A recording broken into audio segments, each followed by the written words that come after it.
Hello दोस्तों, राधे राधे। सोनी भोजपुरी 555 में आप सभी का स्वागत है। हमारे चैनल का नाम है पानीपुरी वाली भोजी।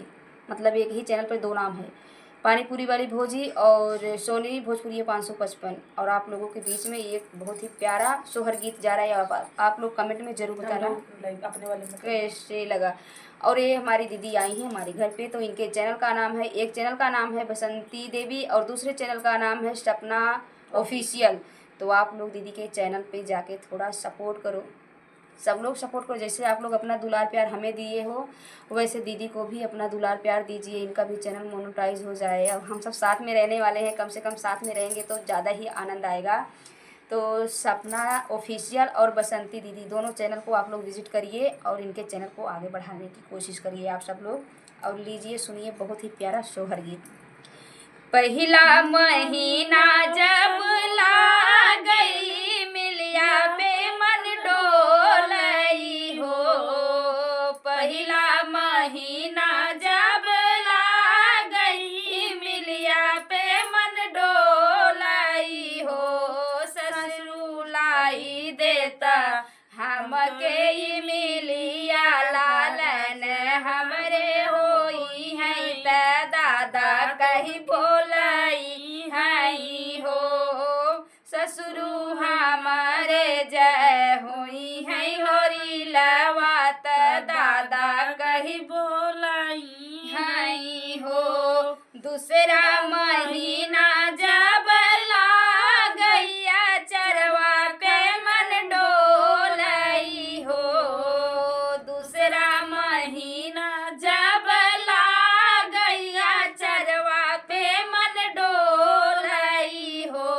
सासू लाई देतू हमके अचरवा लालन हमरे होई है त दादी कही बोलई हई हो।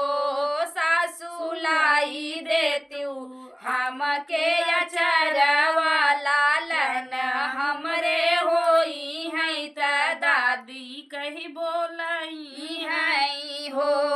तीसरा महीना जब लागैया जमुनिया पे मन डोलई हो।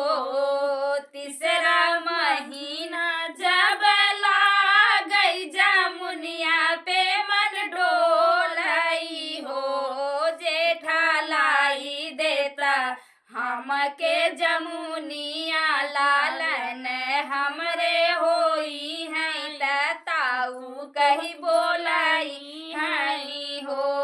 जेठा लाई देता हमके जमुनिया लालन हमरे होई है त ताऊ कही बोलई हई हो। अरे चौथा महीना जब लागई समोसवा खे मन डोलई हो।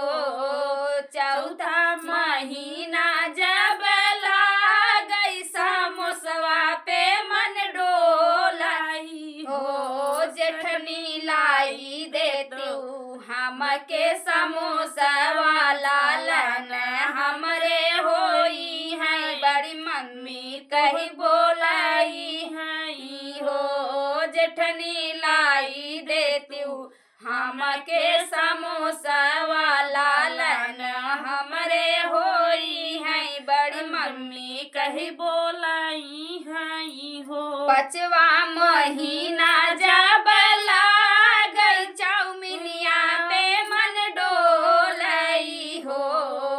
पांचवा महीना जब लागई चाउमिनिया पे मन डोलई हो। देवरू लाई देता हमके मंचूरियन त लालन हमरे होई है त चाचा कही बोलई हई हो। देवरू लाई देता हमके मंचूरियन लालन हमरे होई है त चाचा कही बोलई हई हो। छठवा महीना जब लागल छठवा महीना जब लागल चटनिया पे मन डोलई हो।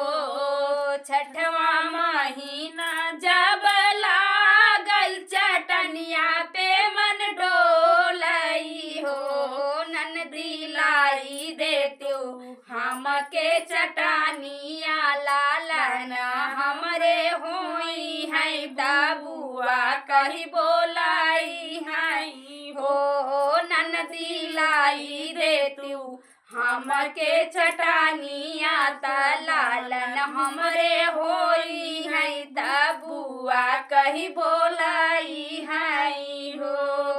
तो आप सबको सोहर गीत कैसा लगा कमेंट में जरूर बताना। ये सोहर गीत और आगे है लेकिन वीडियो बड़ा होने के नाते मैं यहीं पे समाप्त कर दी।